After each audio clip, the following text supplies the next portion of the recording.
CMU allows me to pursue different paths, and one of the best paths that they offer. It puts me in a very good strategic position compared to any other graduate from any other top school. So hey guys, when it comes to the best engineering schools all over the world, the big name out there is MIT. But when it comes to the best computer science schools all over the world, the big name actually out there is Carnegie Mellon, which has been ranked one from the past 5 years for its reputation. So that's why we have a CMU student who will guide us whether it is worth spending $70,000 to $80,000 per year at that school or not. But first, I will recommend all of you to check out Audible, and especially this book called Rich Dad Poor Dad, which has taught me so many things about investing, how people or students can become rich even though they make very less amount of money. And so definitely try it out. And if you will use the link in the description below, you will get free 30 days audio subscription, and you don't have to pay a single amount of money to read or actually to listen this book whenever you are in your car listening to music or whatever you're doing. You can listen and learn a lot from this book. So definitely try it out. Hey Noor, hope you're doing well. My name is Ishkun, and I'm based in Chandigarh, and I'm a rising sophomore at Carnegie Mellon University right now. Wow. So a little bit about your background. So at what point of time you decided that I want to study abroad, and especially in the US, and what schools you considered while applying? So my decision to pursue something in the US, my thoughts actually began in ninth grade, because that's when I got involved in a project for social welfare, and I liked it. I liked working outside just my academics, and I thought the US would be a good fit to pursue that education path down the line. So I continued my next 4 years from 9th to 12th, building my profile accordingly. And to answer the second part of your question, as far as the schools were concerned, my number one on my list was Wharton School of Business at UPenn, which I went there in 11th grade for summer school, and I applied ED in 12th grade there as well. So after you got to know that you didn't get into Wharton, then you decided to apply for MIT, CMU, I believe, right? Yeah. So how it works, I think, in India is if you want to do business, what is the one school you aim for? It is like you, even if you haven't really researched about it, Wharton's really good for finance, which is not something I want to do. So even though when I didn't get in, I was really upset about it, to be honest. But it worked out for the better, because I ended up coming to CMU itself and doing what I like better, which is merging business and CS together. Now let's move on with your board. So at your school in Chandigarh, you are pursuing IB board. So was that also a reason that pushed you to study abroad, or some other dream that clicked in to apply abroad? I'll reframe your question to answer your question. So I did ICSE in 9th and 10th, and my school was ISC for 11th and 12th until 2017, which is when I completed my 10th grade. The very next year, they introduced IB in 11th. So I had an option to either choose ISC or choose IB. And since I was pretty much set on going to the US, I thought doing the IB board would be better option for that. That is why I chose the IB instead of continuing with ISC. So now let's talk about your journey to CMU. So before applying to these top schools, did you apply to UK as well? And why didn't you choose studying in UK versus US? Right. So I did apply to UK. You can apply to 5 schools in UK in accordance with the UCAS application, if I'm not wrong. If I remember correctly, applied to UCL, LSE, King's, Warwick, and one more college which I can't really remember. But I got into all 5 of them. But the reason I chose not to go to the UK, despite those business schools being ranked, again, fairly high, was because I was fairly adamant on pursuing education in the US because of how flexible it is. I visited the London School of Economics in the UK to see how it is and how the vibe there is. So what the faculty at LSE told me was, it's a 3-year course. When you come in, you have very little time to fix your degree, what you want to pursue, and you cannot change it later on at all. Like you fix out a single degree, you pursue the same modules for 3 years, and that's pretty much what you do. In the US, you have 2 years to choose what you want. You work based on courses you choose across all possible streams you can think of, and your depth of knowledge is much greater according to personal opinion. But that is why I was pretty much set on the US. But again, if I was applying anyway, filling out one extra form for the UK didn't really hurt me. So surely I did apply to the UK as well. So now finally your journey to US universities. Before we talk about your journey to MIT when you applied, let's talk about you got accepted to UC Berkeley and CMU. Both are like pretty up there. Why did you choose CMU over UC Berkeley? Okay, the first difference comes at Berkeley is a public school, and Berkeley has, I think, a good 40,000-50,000 undergraduate students.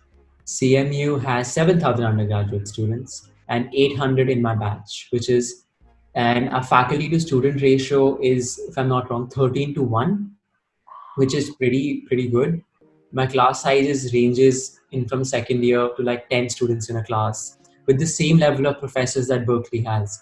While Berkeley will have 500-600 students in a class and the same level of professors. Studying at CMU would enable me having a much better grip on the community, but much better access to professors, much better access to resources.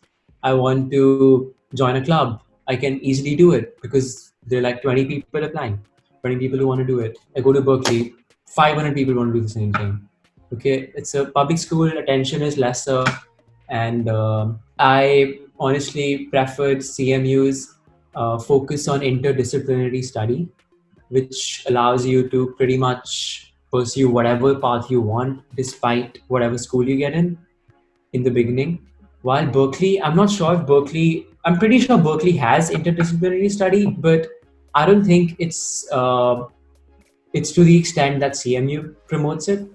So CMU again allowed me to pursue my paths in business and tech side by side. So certainly these were a few of the reasons why I chose CMU. And now the most important question, being at one of the best computer science school all over the world, what makes CMU CMU? Like what makes it unique?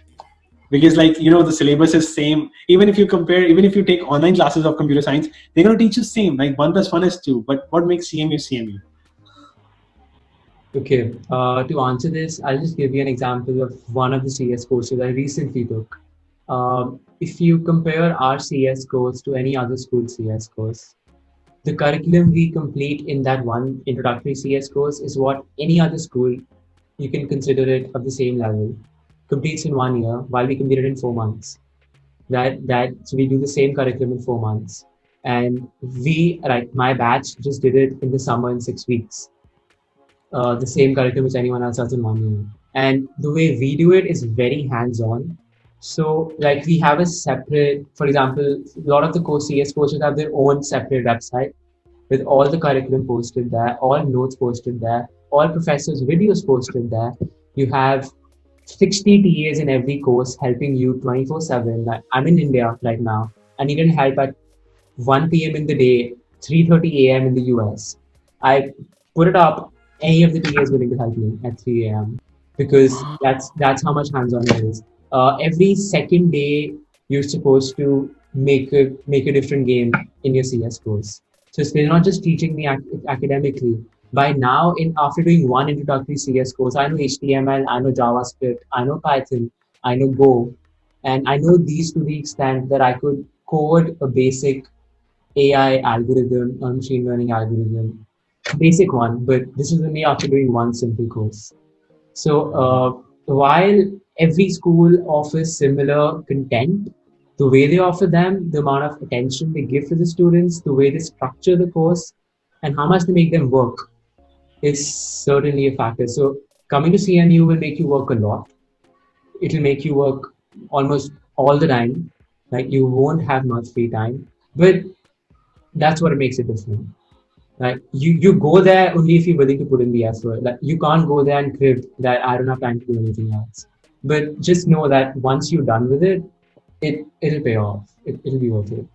Wow, that's so amazing. I never heard such an amazing program anywhere around the world, whether it comes to UK or Cambridge, Oxford, like Harvard. No one ever told me that you have around 16 TAs available working day and night to help you clarify your doubts. That's mind blowing.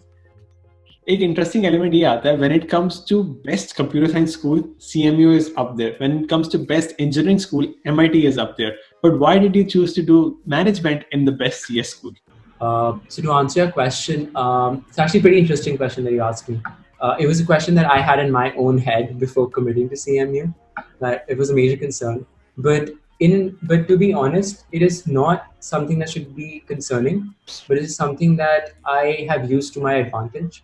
So even though CMU is ranked one in CS, four in engineering, two in drama, it is also ranked five in business, which also puts it at a very high strategic position. If you want to get into the business world, me as a future entrepreneur, I want to start something of my own. So CMU's business school structured as such that the curriculum is very tech oriented. So even though I'm pursuing business, be a B Bachelor of Science in Business, as my primary major with a concentration, intended concentration, in business technology and business analytics, which brings me to financial technology, data science, while pursuing possibly a minor in machine learning from the CS school. So all combined, it puts me at a much higher strategic position than anyone else from an even higher business school with just a business degree would have. As far as salaries are concerned, if you let's say you graduate from a top business school like Wharton with a finance degree, it'll I'm guessing it'll get you around $80,000 average.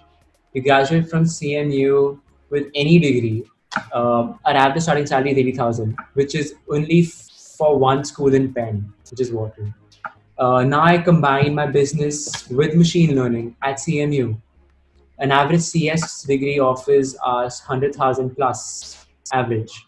I combine that with business, it puts me at a much higher position than a single business degree would from any other school, pretty much. Because CMU allows me to pursue the top one program along with the top five program together. And the most important point is, मैंने जितने भी students देखे हैं, the students who got into MIT, CMU, they play the numbers game very well. They have like, मतलब UN में rank one couple of times, international Olympiads में rank one, like IIT toppers. So this is like a notion of students going to MIT. What about at CMU? How difficult it was for you to make it to CMU? And आपकी profile कैसी दिखती थी, like in terms of SAT score and like your extracurriculars? My grades were, I would say, fairly decent. My ACT was around a 34 out of a 36. I didn't give the SAT. I don't really remember my SAT 2 subject test, but there must be 780 or 800s. As far as my school exams are concerned, my IB predicteds were 43 out of 45.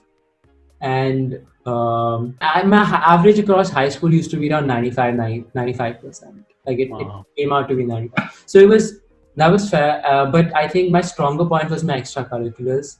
Certainly, I had two startups. I had raised around $7,000 of revenue in one of them, raised around $8,000 of venture capital in another one. And then I was heading this organization called LaunchX, which was spawned out of MIT for high school students. So they've got like 500, 600 schools affiliated to them. They run business high school entrepreneurship programs in high schools. So I was a president for my high school's program in 11th grade. And then in 12th grade, I was heading all high schools across Asia and Australia for that program. So I was closely tied. Like that was a pretty high leadership position to have. So I organized events in Bangkok. I went to Thailand for it. And yeah, I had this stuff going for me. I had an NGO for social welfare for like 4 years. So we organized walkathons with 400, 500 people gathering. Yeah, I had all of this going. And within the school, you can have core curricular captains positions and 15, 20 debating championships, winning them.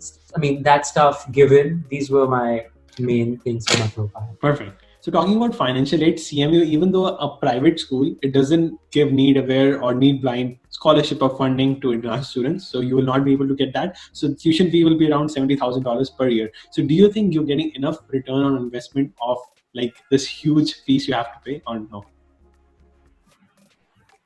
To be fair, I think I certainly am, because even if I'm paying 70,000, I think it averages out to be around 75,000 and goes up by 1,000 every year. So you end up paying 80,000 in the last year, 79, 80,000. But it certainly gives you good return of investment because I think the average starting salary from CMU is 80,000, which is across all possible schools in the college, which is fairly high because the US average is 50,000. And if you graduate with a CS degree, then I think it's 100,000 plus average for sure. And if you graduate with, I mean, I'm not going to name degrees, but with a degree that is not very employable, then of course it may be lesser than 80,000, but averaging out at 80,000 is pretty high. And with my probability of combining machine learning with business, if even if I can get 90,000 or 100,000 to start with, and go up to probably 200 in the next 5 to 6 years, hopefully, then I'm certain it sounds like a good return of investment to me. Yeah, and if we combine with management degree that you're pursuing, it's going to start maybe around 100 plus or 120 plus and give you a lot more growth opportunities when you combine management with computer science, right? Certainly it does. If your college, if CMU allows me to pursue different paths, and one of the best paths that they offer, it puts me in a very good strategic position compared to any other graduate from any other top school. Absolutely agree. So now finally, what will be some of the final tips you would like to give out to the prospective students? And what do you think the mistakes you did that didn't allow you to make it to MIT and that could help out other students to make it to MIT too? Well, as I answered earlier, any of the top few schools, I don't think there's a difference in your ability to get into any of them. If you can get into MIT, you can probably get into CMU as well. But if you can get into MIT, it does not mean you can get into Harvard because they're looking at different kinds of students. CMU, MIT look for similar students. Probably to get into CMU, to get into MIT over CMU, you need higher stats. Like that's my best estimate. Again, I can't give you a very definitive answer. But instead of a 34, you have a 36. Instead of a 43 in IB, you have a 45. Instead of taking up 6 subjects, you take up 7 subjects. Instead of taking up 2 SAT subject tools, you take up 3 or 4 or 5. You just you take it a step above academically, and I'm pretty sure increase in academic performance would help in going a step above from CMU to MIT. Wow, those are some amazing tips because I have also seen in my last few interviews that MIT and CMU, they're playing numbers game pretty well. They need like a lot of numbers. More numbers increases the chances, even though you're not able to show leadership and startup abilities, right? Uh-huh. Fair enough. I mean, this does not mean that you do not focus on extracurriculars.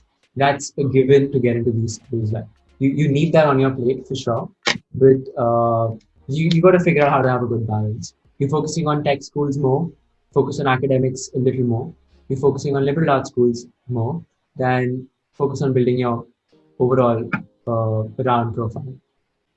Perfect. Got it. So thank you so much, Ashgun, for sharing your valuable information. I hope that this video helps out all the students who want to make it to MIT and CMU and to make a better profile for these schools. It was a pleasure having Thank you. you. Yeah. It was great talking to you as well. Thank you for